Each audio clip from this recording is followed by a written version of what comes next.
ये पदम नाम कौन थे भाई? ये जालोर के शासक अखेराज के क्या थे?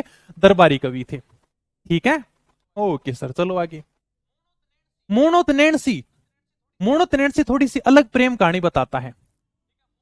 ठीक है, मोणोत नैणसी ये कहता है कि कानड़ देव का एक बेटा था जिसका नाम था विरमदेव, और विरमदेव अलाउद्दीन के दरबार में गया हुआ था। विरमदेव मेरी तरह बहुत ही ज्यादा हैंडसम बंदा था। यह बात अलाउद्दीन खिलजी की बेटी फिरोजा को पता चलती है, तो उसने फटाफट इंस्टाग्राम डाउनलोड किया और विरमदेव को मैसेज भेजा। लेकिन विरमदेव ने मैसेज देखकर रिप्लाई नहीं किया, कोई जवाब नहीं दिया। फिरोजा को तो भाई साहब लव एट फर्स्ट साइट हो गया। वो अपने पिता अलाउद्दीन के पास में जाती है और कहती है कि मैं शादी करूंगी तो केवल और केवल विरमदेव से करूंगी। क्या? अलाउद्दीन बोला तेरा दिमाग खराब है, तो विरमदेव से शादी कैसे कर सकती है? उसका धर्म अलग है, हमारा धर्म अलग है। फिरोजा रोने लग जाती है और कहती है अगर आज मम्मी जिंदा होती ना तो मेरी शादी विरमदेव से करवाती। क्या? अलाउद्दीन खिलजी थोड़ा सा भावुक हो गया, क्योंकि फिरोजा की मम्मी पहले ही मर चुकी थी। अलाउद्दीन खिलजी बोला ठीक है, रो मत, मैं तेरी शादी विरमदेव से करवा दूंगा। क्या?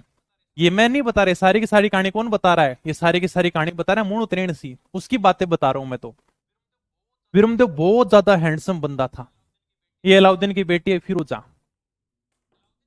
अलाउद्दीन खिलजी कानड़ देव के पास में जाता और कहता है कानड़ देव, अब समय है हमारी दोस्ती को रिश्तेदारी में बदल लिया जाए। मैं अपनी बेटी की फिरोजा की शादी तुम्हारे बेटे विरमदेव से कराना चाहता हूं। क्या? लेकिन कानड़ देव और विरमदेव ये शादी नहीं करना चाहते थे। लेकिन भाई साहब दिल्ली का सुल्तान अलाउद्दीन खिलजी उसको मना कैसे करें? क्या? कानड़ देव कहते हैं हम जालोर के छोटे मोटे लोग हैं, आप दिल्ली के सुल्तान, हमारे पास में शादी करने के लिए इतना पैसा भी नहीं है। अलाउद्दीन बोला कि मैंने विरमदेव को देखा है, वो प्रतिदिन रोहित सर की क्लास लेता है और मन लगाकर पढ़ाई कर रहा है, इसलिए अब की बार वह सरकारी नौकरी लेकर रहेगा।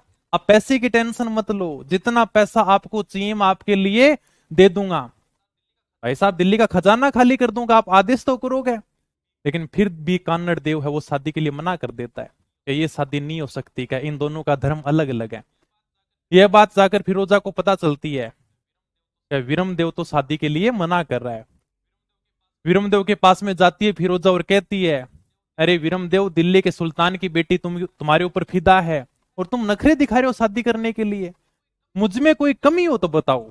हाँ तुम सरकारी नौकरी की तैयारी कर रहे हो, सरकारी नौकरी लग जाओगे, लेकिन मैं भी तो रीट की तैयारी कर रही हूं, मेरा भी तो नंबर आ जाएगा।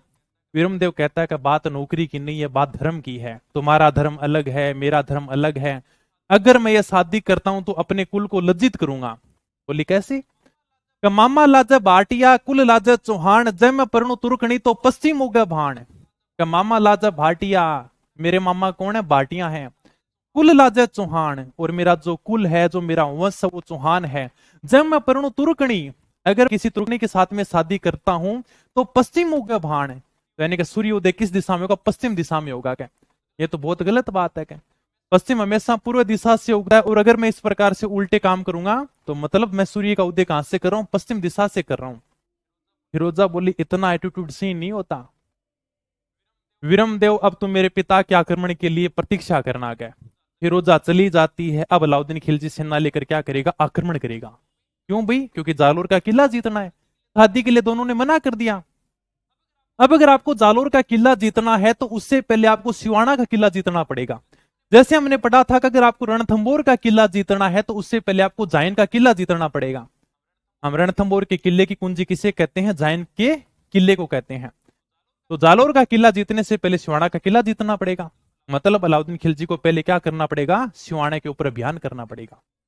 तो ये सारी की सारी बातें कौन बताता है? सारी की सारी प्रेम कहानी के बारे में हमें जो जिक्र करता है वो करता है मोणोत नैणसी। ठीक है, यही मैंने लिखा है, थोड़ा सा बस अपने को यही ध्यान रखना है। कभी मोणोत नैणसी कहता है कि कानड़ देव का बेटा था विरमदेव, अलाउद्दीन खिलजी के दरबार में जाता रहता था। अलाउद्दीन की बेटी थी फिरोजा, विरमदेव से शादी करना चाहती थी, लेकिन विरमदेव ने क्या कर दिया था? मना कर दिया था। अब सीधी सी बात है, अलाउद्दीन खिलजी सिवाना के ऊपर आक्रमण करेगा, क्योंकि उसे जालोर के ऊपर आक्रमण करना था। लेकिन जालोर जीतने से पहले आपको सिवाना का किला जीतना पड़ेगा। जालोर किले की कुंजी किसे कहते हैं? कुंजी यानी कि चाबी, उसे कहते हैं सिवाना के किले को। अलाउद्दीन खिलजी की सेना में एक सेनापति था जिसका नाम था कमालुद्दीन गुरुग। इसको सेनापति बनाता है और कहता है जाओ सिवाना के किले के ऊपर आक्रमण करो।